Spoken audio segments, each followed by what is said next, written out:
He laughed at my Christmas present in front of everyone. He had no idea it would change his life forever. It didn't start on Christmas.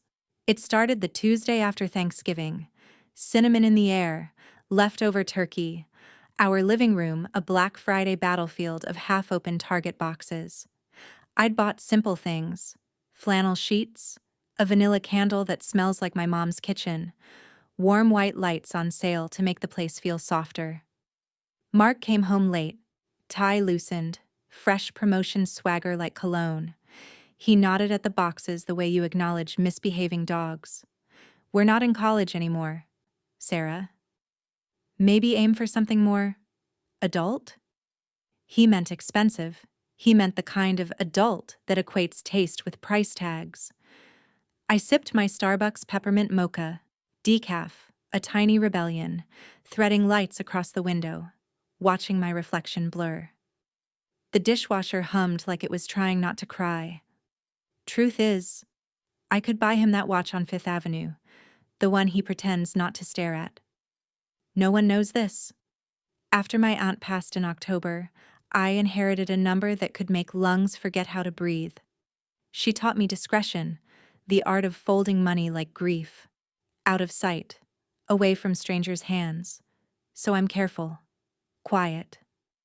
Lately, the space between what we have and what he values could fill the Hudson at midnight. The text popped up while I was loading bowls on the top rack. His phone lay face up under the stove light. I didn't mean to read it, I swear, but the screen lit right there. She's doing that thing again. Sentimental Christmas, dollar store vibes, wish me luck. Another message. At least your promotion paid off. Mine still thinks Starbucks is date night. I stood with wet hands as the dishwasher beeped. I'd left the lower rack out. Peppermint turned to metal on my tongue. Our life, Target boxes, a tiny kitchen, a magnet calendar. Pick up pie for Mrs. Henderson. Donate coats. It felt like the fluorescent lights came on before closing. Honesty looked cheap. Gentleness looked weak. If adult is just a price tag other men nod at, where does that leave me? We'd planned to decorate Friday. A small Fraser fir from the church lot on 84th. Hot chocolate with whipped cream. A friendly fight. Lights or ornaments first. All year I've tried to speak soft enough for love to hear me, not to give permission. But that text wouldn't leave. Something shifted. Quiet as a pulled thread. No yelling, no crying, no screenshots. I'd run a test, not a trap. A series of doors you can't fake. Notice, respect, gratitude. If he walked through, maybe we were lost and could be found. If he didn't, I needed to see it clearly, without holiday lights blurring the edges. I started small. After a cold river run, I brought 2 coffees. His, flat white, no syrup, efficient, like him. I set it by his keys. For you. He smiled. Lifesaver.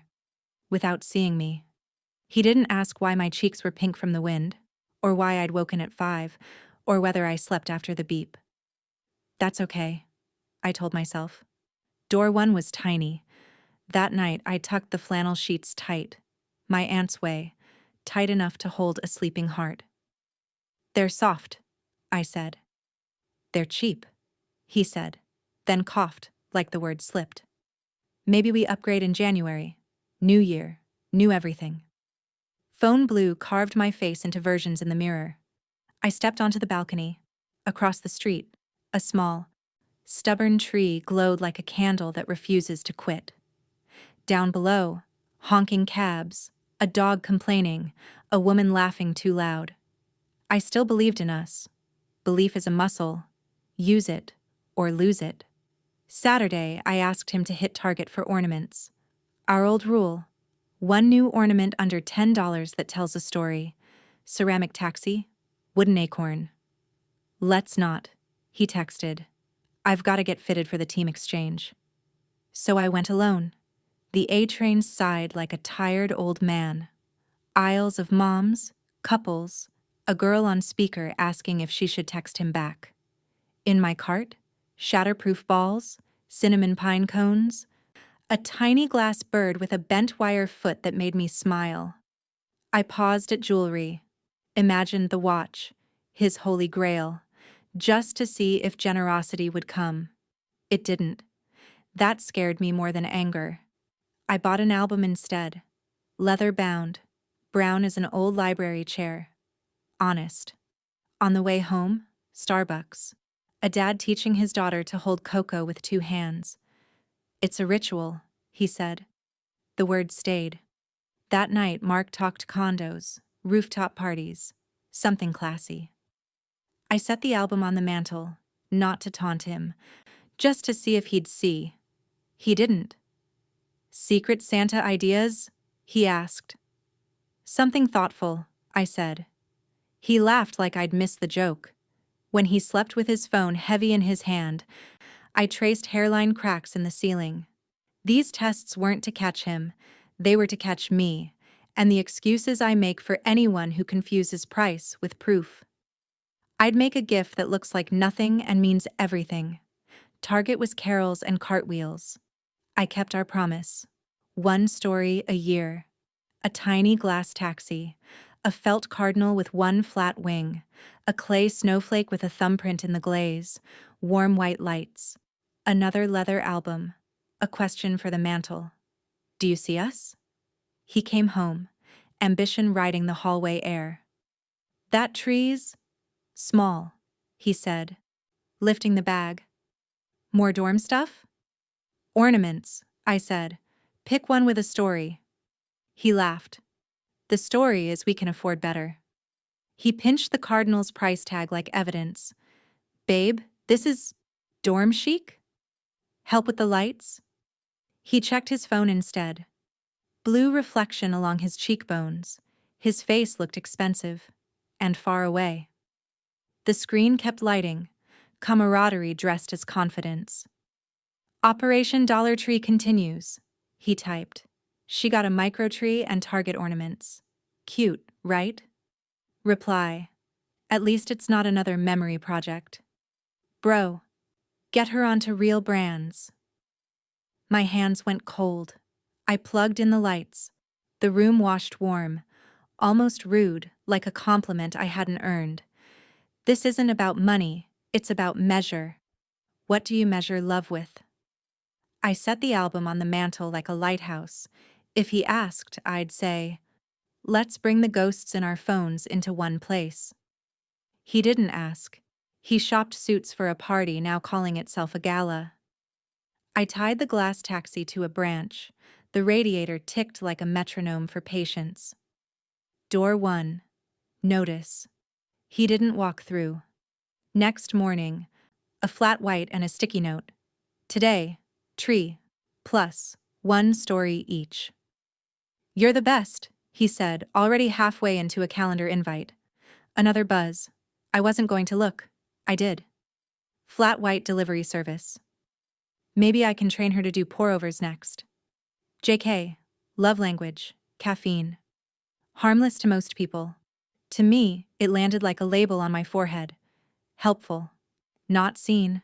Not partner. At lunch, I texted Lisa. 2 sentences of truth. Then I messaged Rachel, my mentor who left banking for sleep. We met at Starbucks near the park.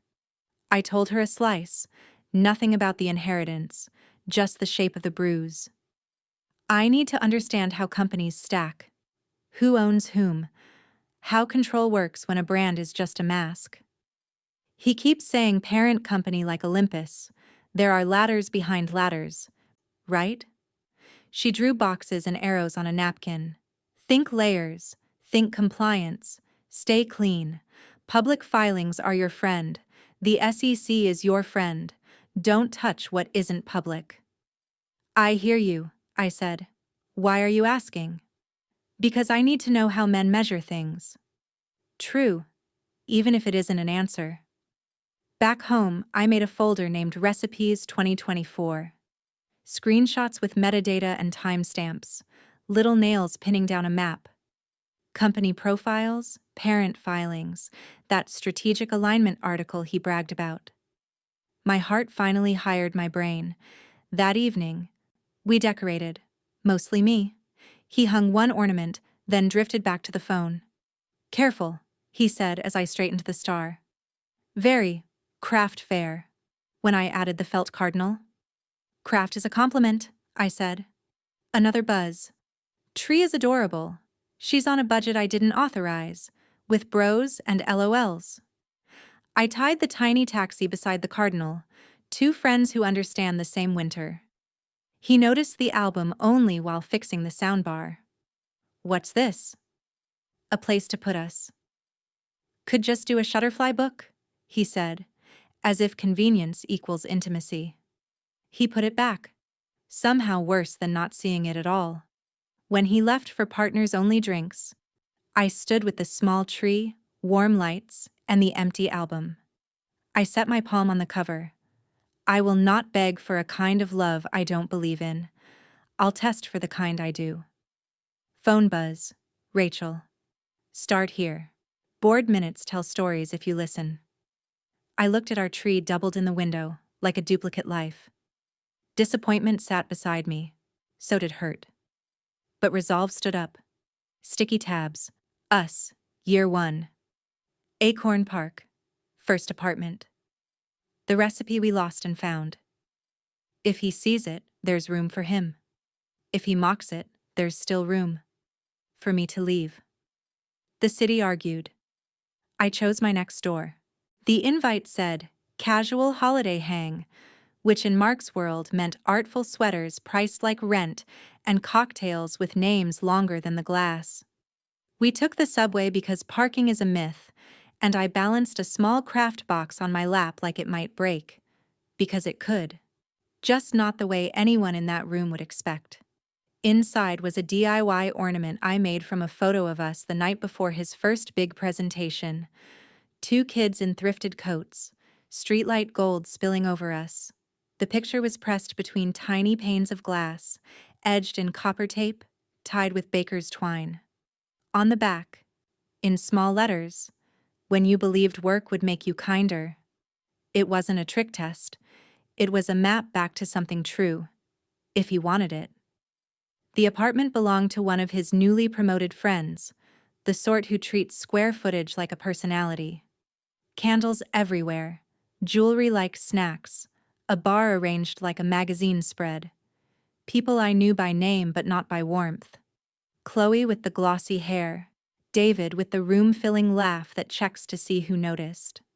Mark slid into their circle like it had been traced for him. He looked good. Of course he did. When someone wants your husband, it's not because you don't see it, it's because you do. I tucked our coats into a bedroom where all the pillows matched and slid the craft box under the tree among brand-name bags. "You didn't have to bring something," Chloe said, question disguised as kindness. Her eyes flicked to the twine. "Cute." "It's a tradition," I said. "One ornament every year." "Vintage," she replied. The polite way to say, "old." White elephant rules were explained by someone who loves rules. Numbers drawn. Theatrical groans when the good gifts got stolen. The good ones were obvious. Whiskey stones, a cashmere beanie, small leather things that smell like stores you aren't sure you belong in. Laughter bounced off tall ceilings. Mark held court, telling his promotion story in a tone that could pass for humility if you wanted it to. His turn. My box surfaced like a small boat in a glossy sea. "Oh, adorable," David said before Mark even opened it. He glanced at me, quick, like a secret that felt inconvenient, then untied the twine and lifted the glass ornament.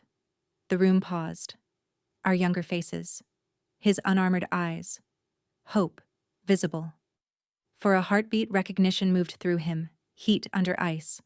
Then he felt the eyes, felt the stage, and translated truth into something safe. A joke.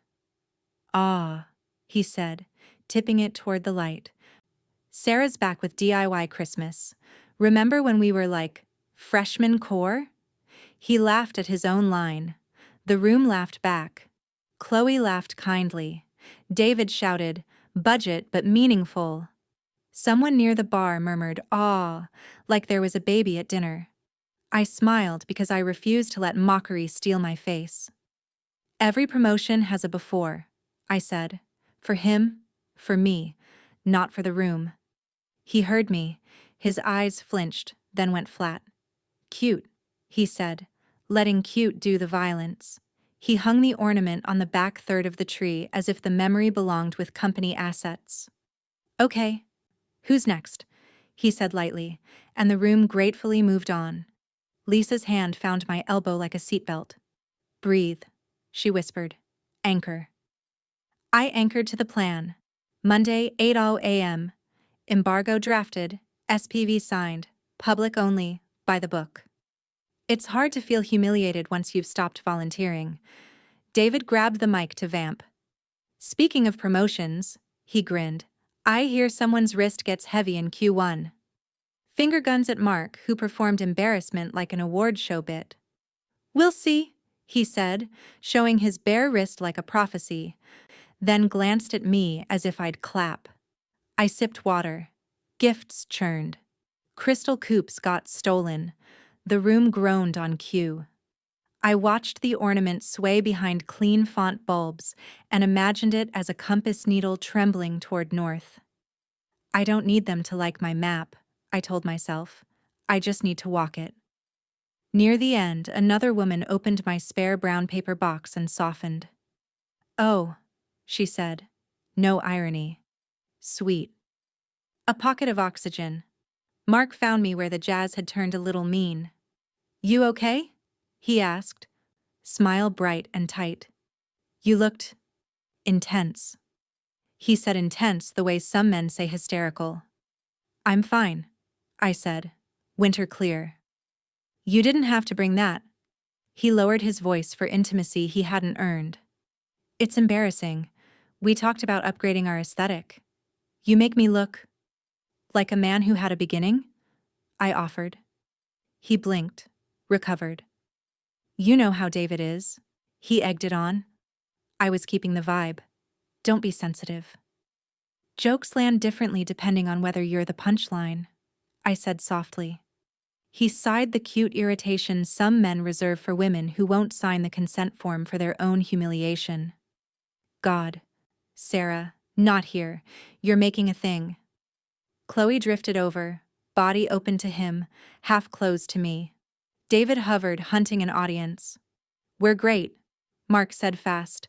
"Just a sentimental debate. You know how she is." Wink. Door shut. I looked at the three of them and saw the culture clearly. Mock what you fear, price what you can't feel, laugh at effort and call it taste. I didn't shrink. I found the right distance to measure. "Excuse me," I said. Crossed to the bar where Lisa's red dress flared like a lighthouse. "Phase 1's done," I told her. "Phase 2? "Silence," I said. "Until it isn't." My phone buzzed. "Rachel, embargo Mon, 8:00 a.m. ET if triggered. Board notices ready. SPV clean. Your timeline, your terms." Weight lifted. Not fireworks. Just a line I could draw with a ruler. "Thanks," I wrote. "Might need standby." "Always," she replied. "Proud of your clarity and restraint." The party wound down. Partners peeled off like chauffeured planets. The band played its Please Leave set. Someone made a toast so vague it floated. Mark kept collecting laughter like coins and locating me with his eyes to make sure I reflected him properly. I met his gaze the way you hold a door for a stranger. Polite, firm, no invitation. In the lobby air, he reached for my hand. I gave it. "Fun," he said. "You were quiet." "Listening," I said. "To what?" "The room," I answered. "And to myself." He huffed, joyless. "Don't punish me because I can work a crowd." "I'm not punishing," I said. "I'm observing." We rode home in honest silence. In the car, he grinned down at after-party threads I could recite without reading. I watched a city fluent in complicated love affairs, with money, with status, with a safer story. At home, I turned on our small tree and opened the album. The blank pages didn't accuse.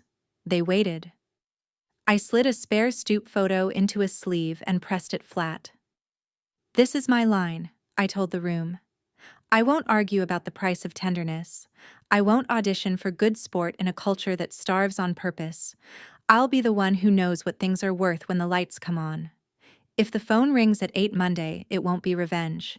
It will be math." The company party tried too hard. Edison bulbs strung like store-bought constellations, velvet curtains pretending the room had secrets. A jazz trio played standards while HR handed out numbers like communion. I wore a simple long-sleeved black dress, armor that didn't look like I came to fight. Lisa kept her promise and wore red, a shade that could stop traffic or bleeding. "I'm here," she said. "I'll be where you can see me." "Secret Santa time!" Chloe sang into the mic, all smile and crisp timing. David whooped. The cute rules flashed on screen. $30 cap, thoughtful counts, 1 steal per gift. Gold paper gleamed like everyone owed it something. My box, brown paper and twine with a clipped fir sprig, looked like it had taken the subway, because it had. I held my ticket and the pulse in my neck and reminded myself, notice, respect, gratitude, not traps. Exits. Names were called. Laughter swelled and dipped. Cashmere beanies, whiskey stones, a candle that smelled like a noir library, an Uber gift card that made everyone clap. My HR friend tilted her head toward the stage. "Ready?" 23, Chloe called. Mark lifted his hand. "That's you, future Rolex," David crowed, and the room laughed when someone else drew the target. Mark did a mock bow. He looked very good under the warm lights, still does, and somewhere deep in me, the girl from before wanted to protect him from what he was about to earn. He scanned the pile and reached for my box like fate had a sense of humor. The twine gave with a soft sigh. He opened the lid. For a beat, the room fell away. The ornament was simple, the stoop photo pressed between glass, edged in copper. He held it up, and even the trio paused. A hush rippled, the kind that only happens when truth sneaks into a party on a fake password. Recognition crossed his face, heat moving under ice.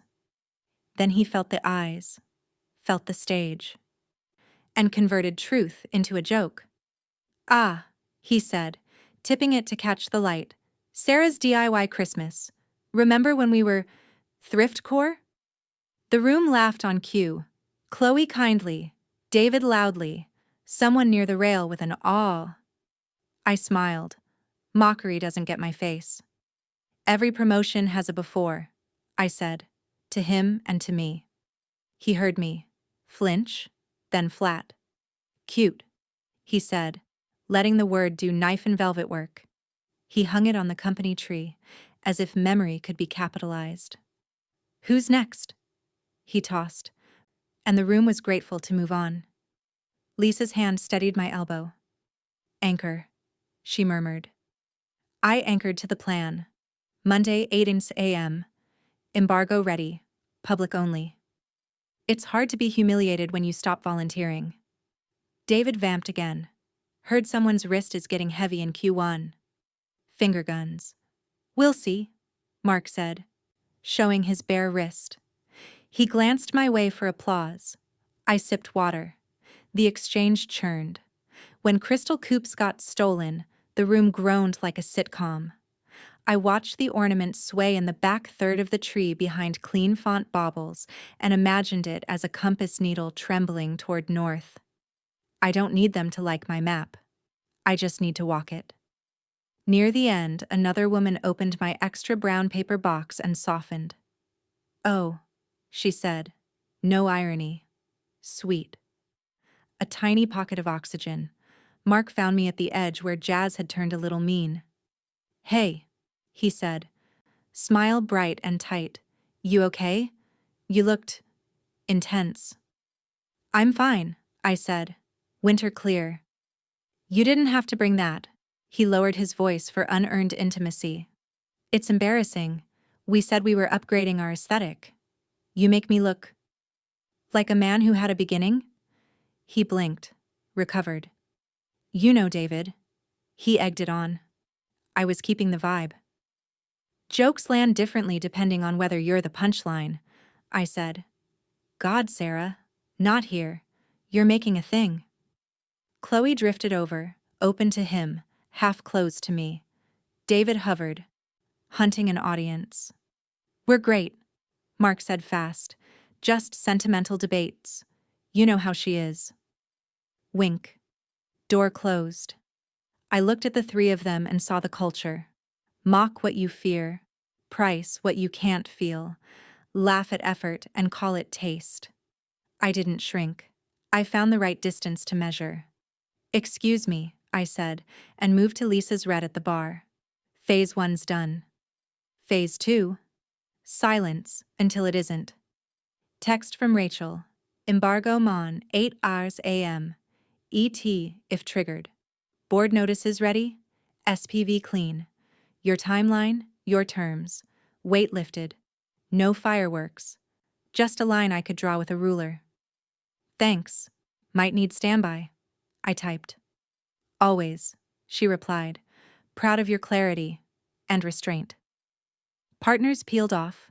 The band played its Please Leave set. Someone made a toast so vague it floated. Mark hunted laughter and my reflection in equal measure. I met his gaze like holding a door for a stranger. Polite, firm, no invitation. In the lobby's clean cold, he reached for my hand. I gave it. Fun, he said. You were quiet. Listening, I said. To what? The room, and myself. He gave a joyless huff. Don't punish me because I can work a crowd. Not punishing, I said. Observing. In the car, he smiled at after-party threads I could recite without reading. I watched the city, fluent in complicated love affairs with money, with status, with a safer story. At home, I turned on our small tree and opened the album. The blank pages waited. I slid the stoop photo into a sleeve and pressed it flat. This is my line. I won't argue about the price of tenderness. I won't audition for good sport. I'll be the one who knows what things are worth when the lights come on. If the phone rings at 8 Monday, it won't be revenge. It will be math. Christmas morning arrived quietly, the way honest things do. Pale light over the sill, pine working its little miracle in the corner. I woke before the city, made coffee in the chipped red mug, and turned on the small tree. The leather album lay on the table like a visible pulse. Calm moved through me, not happy, not triumphant, calm like a room after someone finally says the true thing. Mark shuffled out in sweats, hair a little wild, playing it boyish. Merry Christmas, he said, kissing my cheek as if kisses were good arguments. He glanced under the tree, expecting volume and price. There wasn't much. On purpose. He clocked it, then covered the micro-expression with a smile. Gifts after breakfast? He asked, already inching toward his phone. The doorbell cut through the quiet. 2 people stood there in good coats, the kind you wear when you need to look like you mean it. One was the lawyer who'd said, "Buy the book," all week. The other carried a folder tied with red string. "Good morning, Sarah," she said gently, then looked past me to Mark, polite but unfazed. "Mr. Collins, sorry about the timing. It's the timing the world chose." He blinked at the coats like they were a prank. "What is this?" he asked, looking at me like I should translate the world back into him. "Let them in," I said. The lawyer set the folder next to the album. 2 kinds of record. "We're counsel for Blue Harrow Holdings," she said. "As of 8 a.m. Eastern, Blue Harrow has publicly disclosed a controlling interest in Stratex Parent LLC. Notices have gone to your board and general counsel. There's a press release under embargo until 9. I'm here as a courtesy, so you don't hear it first from your phone." He laughed the laugh people make when the ice gives. "This is absurd," he said, searching for David's face, for Chloe's eyes, for a crowd to bounce certainty off. No crowd came. The lawyer didn't flinch. She slid a page forward. Public filings don't ask permission. You can speak to your GC, she said. To be clear, Mr. Collins, your role isn't named. This isn't about you. Softer by an inch. Most things aren't. He reached for anger like a life raft. Sarah, did you do this? Is this your idea of revenge? The ornament? The... He gestured at the tree like it had mocked him. You humiliated me in front of my team, and then you pull this? You humiliated yourself, I said. Not sharp, just accurate. And this is the market doing what the market does. Public. Clean. Your company knew it was a target. You bragged about alignment at dinner, remember? I kept my voice soft. Rage makes me less clear. He pointed at the album like it was evidence. You've been planning whatever this is. I planned a test, I said. Not of your job, of your heart. I opened the album to the first empty page, then closed it. The sound was small, like a book exhaling. Door 1, notice. Door 2, respect. Door 3, gratitude. You had keys to all 3. He paced. You're overreacting. It was a joke. People were joking. You're so... He stopped short of sensitive. You're so dramatic. Behind him, the tree lights doubled in the window. 2 trees, 1 warmer. The lawyer cleared her throat gently. We'll give you privacy, she said, leaving a card.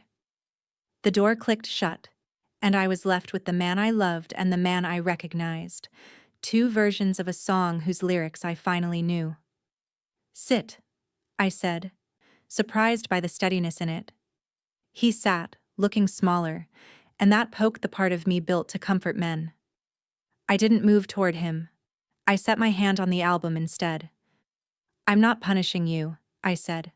I'm not staging a win. I'm done with wins and losses. I'm telling the truth. So tell it, he said, elbows on knees. You laughed at me in public and called it love. You sold contempt as taste. You put status between us like a centerpiece we were supposed to admire. And when I offered you a map back to yourself, you performed for the room. The album is my ritual, not a trap, a place to keep what's real. I won't throw it away because you don't recognize it. I can change, he said quickly. We can fix. Work's been... His eyes searched for the script I used to hand him. I didn't have it. I don't need you to perform change, I said. I need you to respect me without an audience, and I need to respect myself regardless. I looked at the tiny, honest tree. I'm going to my sister's for a few days. Plants and trash day are on the counter. Your mom's present is on the chair. The rest can wait. You're leaving me on Christmas? He said, reaching for cruelty in the only place he thought I'd still bleed. I'm leaving the noise, I said. You can find me when you're ready to speak like there's no one listening but me, or call your lawyer. Either way, the next conversation we have will be real. I slid the album to the center of the table and smoothed the cover. This is my line. I won't be mocked for loving what lasts. Silence settled. Not accusatory, just measuring. He didn't reach for me. He reached for his phone, found nothing there, and put it face down like a truce he didn't mean. I don't know what you want, he said, the most honest thing he'd said in weeks. I want a partner, I said, not a PR department. I stood, grabbed a small bag, sweater, book, charger, the stoop photo I'd slipped into the first sleeve. At the door, I looked back at the tiny tree, the chipped mug, a morning that chose to be kind even when we weren't. Merry Christmas, Mark, I said, and meant it the only way that mattered. May truth be born in you whether you like it or not. Outside, the air was clean enough to sting. Lisa's building was 10 blocks away, and walking felt like prayer. I texted Rachel, Stand down unless GC escalates. She sent a heart and, proud of your boundaries. At Lisa's, we made French toast from stale bread and ate it on the couch with a YouTube fireplace on. This is America. We make rituals out of pixels when we need to. Are you sad? She asked. Soft sad, I said. Like when a season ends and you liked it, even if it rained. We took a noon walk, the sun trying for friendly and landing on polite. A kid in a puffy jacket dragged a pine branch like a dragon tail. His mom said, "Gentle baby," and something cradled my ribs from the inside. Back at her place, I slid a spare stoop photo into a sleeve I'd brought, closed the empty album on my lap, and breathed once, like sealing a letter. That night, I stopped by my apartment for a forgotten charger. I stood in the doorway and let the room greet me. The small tree glowed the way it had that morning, loyal, uncomplicated. I plugged the lights in again, even though no one was watching, and did my new ritual. Touch the taxi, the cardinal, the copper edge, whisper the names of the years I loved us best. Then I closed the album, palm flat. Not the end of hope, just the end of begging. In the epilogue I write for myself, I learn small things. I run the river on cold mornings and bring home coffee for one. I put fresh sheets on the bed because softness isn't a compromise. It's a choice. I start a list called Before and After that has nothing to do with decor and everything to do with dignity. I mail a card to Mark's mother about her cranberry recipe.